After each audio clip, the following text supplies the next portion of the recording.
नमस्कार दोस्तों, मैं आपका अपने YouTube चैनल प्रयास मंत्रा पे हार्दिक अभिनंदन करता हूं। दोस्तों, आपके मिल रहे सलाह का मैं हृदय से आभार व्यक्त करना चाह रहा हूं और आज एक नया लेक्चर स्टार्ट करेंगे। लेक्चर का नाम है पदबंध। पिछले वीडियो की भांति उम्मीद करता हूं कि इस वीडियो पर भी हमें काफी आपकी सहमति मिलेगी, सहयोग मिलेगा। तो चलिए स्टार्ट करते हैं आज का लेक्चर पदबंध। जैसा कि सामने लिखा है पदबंध, यानी अगर हम पदबंध का अर्थ कहें कि पदबंध किसे कहते हैं, पदबंध शब्द का क्या अर्थ है, तो उसका अर्थ है पदों में बंधा हुआ, यानी दो या दो से अधिक पद हैं उसमें एक बंधा हुआ, उसको कहते हैं हम पदबंध। अगला है पदबंध की परिभाषा। पदबंध की परिभाषा क्या होगी? कई पदों के योग से बने वाक्यांश को, यानी दो या दो से अधिक शब्दों के या पदों के मेल से बने वाक्यांश को जो एक ही पद का काम करता है उसे हम पदबंध कहते हैं। एक सामान्य परिभाषा तो ये रही जो मैंने आपको भी बताई।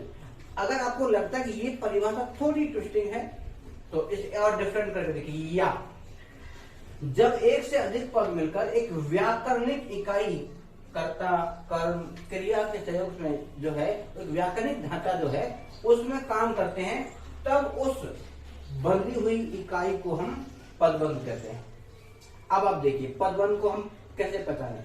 जैसे काम से जी चुराने वाला रोहन, अगर मैंने रेखांकित जो है यहां से रोहन तक किया तो डिफरेंट पद होगा, यानी आपका पदबंध बदल जाएगा। ये देखिए, अगर मैंने रोहन तक किया तो रोहन एक संज्ञा है, अतः ये संज्ञा पदबंध होगा क्योंकि व्यक्तिवाचक संज्ञा है। अगर हम इसको रोहन से ना हटा के करके इसको हम करते हैं वाला, तो इसका मतलब आप देखें कि रोहन से पहले जो भी पद लगे हैं वो रोहन की विशेषता को बता रहे हैं। इसका मतलब ये हो गए विशेषण, एक विशेषण हो गया।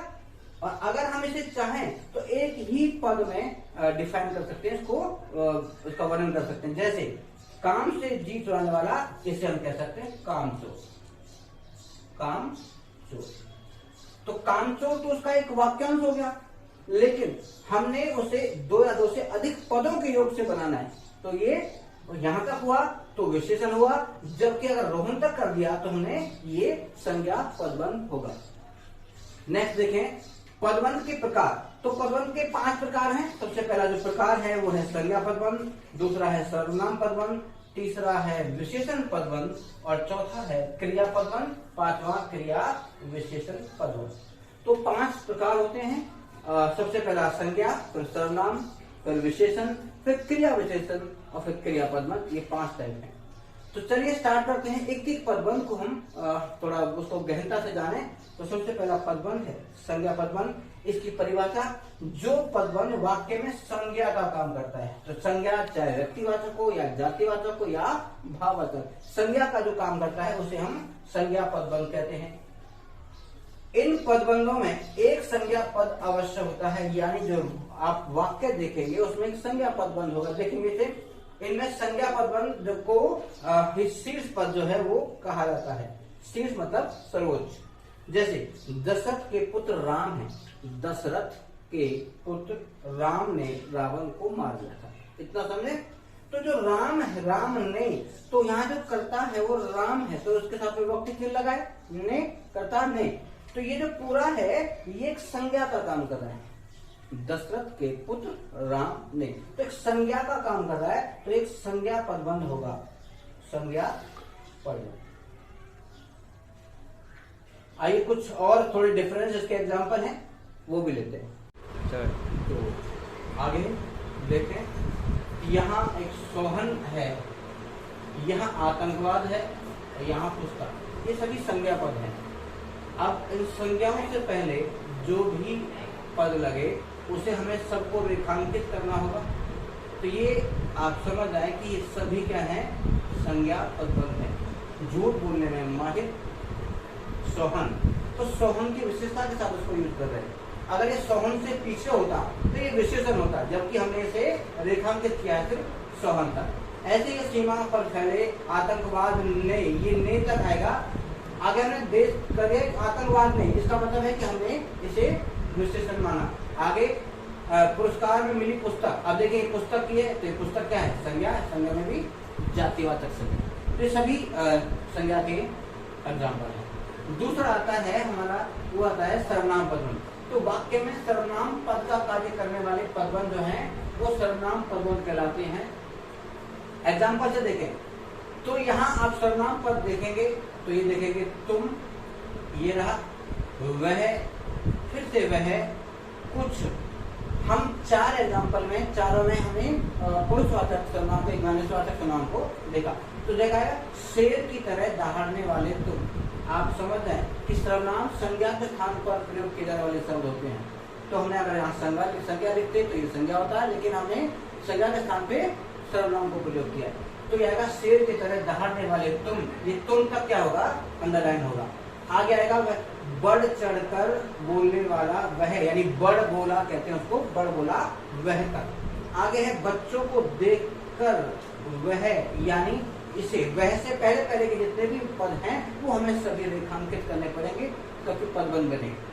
आगे हमारे विद्यालय के छात्रों में से कुछ, यह कुछ जो है ये सर्वनाम पद है, इसलिए हमें इससे पहले के जितने भी पद हैं उन सबको रेखांकित करना पड़ेगा ताकि सर्वनाम तक पहुंचा सके। तो जो सर्वनाम पद हैं जैसे ये रहा, वह, फिर से वह और तुम, ये सभी सर्वनाम शब्द हैं। इससे पहले जो भी पद लगाएंगे देखिए पूरा का जो है वो सर्वनाम पदबंध कहलाएगा। इसके बाद जो तीसरा आता है वो है विशेषण पदबंध। तो आएगा वाक्य में जब कोई पद समूह किसी संज्ञा सर्वनाम की विशेषता को बोध कराता है उसे हम विशेषण पदबंध कहते हैं। यानी संज्ञा और सर्वनाम की विशेषता का बोध कराए उसे हम विशेषण पदबंध कहते हैं। एग्जाम्पल देखें, सस्ता, सुंदर और टिकाऊ, यहाँ तक क्या है ये विशेषण हो गया, क्योंकि घर को अगर हमने अंडरलाइन किया तो घर तो संज्ञा हो जाएगा। तो यहाँ तक करना पड़ेगा टिकाऊ तक, क्योंकि ये उसकी विशेषता को बता रहा है। आगे है लकड़ी की बनी, लकड़ी से बनी, अगर हमने अलमारी को कर दिया तो संज्ञा पदबंध हो जाएगा, लेकिन हमने क्या बनाया उसकी क्वालिटी, लकड़ी हो, एल्युमिनियम हो, लोहा हो या किसी भी मेटेलिक या नॉन मेटेलिक धातु की जो बनी हो उसे कहते हैं विशेष। तो पदबंध का चौथा भाग है क्रिया पदबंध। पहले इसकी परिभाषा देखें फिर उसके एग्जाम्पल से उसको समझेंगे। जब कोई पद समूह यानी पदों का समूह वाक्य में क्रिया का कार्य करता है तो वह क्या कहलाएगा, क्रिया पदबंध कहलाएगा। साधारण में पद जो है वो पदों का जो समूह है जिसको हम पदबंध कहते हैं उसमें अगर क्रिया का काम करता तो वो क्रिया पदबंध कहलाएगा। जैसे देखिए, माँ बच्चों को खाना खिला रही है तो खिलाना एक क्रिया हुआ। मालिन माला बना रही है तो बनाना ये क्रिया रहा। अविराज पढ़कर सो गया तो सोना भी क्रिया है लेकिन अकर्मक क्रिया है, ये तो आपको पता होगा। साथ साथ में दादाजी बगीचे में पौधे लगा रहे हैं तो लगाना ये भी क्रिया है। तो हम जितने अंडरलाइन किए तो ये पदों का एक समूह है जो कि पदबंध का काम कर रहा है। यानी यहाँ सभी में खिलाना, बनाना, सोना और लगाना ये क्रिया है और क्रिया के मूल रूप को धातु कहते हैं। ये तो सर्वविदित है, सब जानते ही होंगे। तो ये 4 एग्जाम्पल है। माँ बच्चों को खाना खिला रही है तो उसमें खिला रही है, ये पदबंध है, क्रिया पदबंध। मालिन माला बना रही है तो बनाना या बना रही है, ये क्रिया पदबंध। अविराज पढ़ करके सो गया, वो भी क्रिया पदबंध। दादाजी बगीचे में पौधे लगा रहे हैं तो ये भी क्रिया पदबंध होगा। तो 4 के माध्यम से जाना कि क्रिया पदबंध की परिभाषा और उसके कुछ उदाहरण। इसका 5वां अंतिम भाग है वो है क्रिया विशेषण पदबंध, जो कि बार बार प्रश्न जो है वो परीक्षाओं में पूछे जाते हैं। जब कोई पद समूह वाक्य में क्रिया विशेषण का काम करता हो तो वह क्रिया विशेषण पदबंध कहलाता है। ध्यान दीजिए, यानी जब कोई पद समूह वाक्य में क्रिया विशेषण का काम करता हो तो वह क्रिया विशेषण पदबंध कहलाता है। अब इसके 4 एग्जाम्पल है, उससे बताएंगे आपको। देखिए, यहां है पढ़ना, ठीक है, ये हुआ चलकर, ठीक, आगे दौड़ना, आगे है गति से चलना। आप देखें ये सारे क्रिया हो गए, लेकिन क्रिया से भी आगे उसकी रीति बता रखी है, क्रिया की विशेषता। जैसे देखिए ध्यानपूर्वक यानी अटेंशनफुली, बिल्कुल ध्यानपूर्वक। दूसरे में है बालक रोता हुआ धीरे धीरे यानी शनै शनै या स्लोली स्लोली। तो उसकी क्रिया की जो विशेषता क्या है, धीरे धीरे। आगे है खरगोश बहुत तेज दौड़ता है, तो दौड़ना उसकी क्रिया, क्रिया से आगे क्या लगी, विशेषण, तेज दौड़ना। अगर बहुत हो गया तो ये प्रविशेषण होगा, ये ध्यान रखिएगा। आगे कछुआ धीमी गति से चलता है, तो गति कैसी है उसकी, धीमी गति से, यानी चलना है उसकी स्पीड है बहुत स्लो, तो कछुआ बहुत धीमी गति से चलता है, तो यह यहां तक आएगा, ये क्रिया की विशेषता है, क्रिया विशेषण पद बन कर आएगा।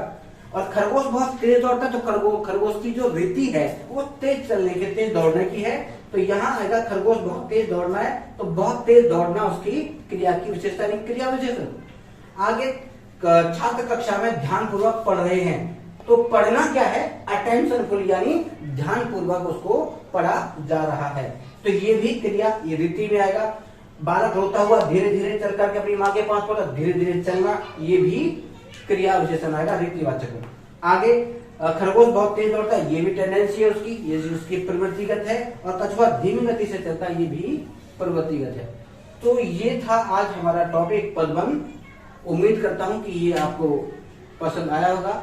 इससे पहले अगर आपको संधि या समास या वाक्य रूपांतरण के बारे में जानकारी चाहिए, तो मेरे पिछले वीडियोस में आपको सारी जानकारी मिल जाएगी, तो वो आप देख सकते हैं। आज के लिए बस इतना ही। बहुत जल्दी एक मिलते हैं नए व्याकरण के किसी अच्छे टॉपिक के साथ। तब तक के लिए नमस्कार, आपका दिन शुभ हो।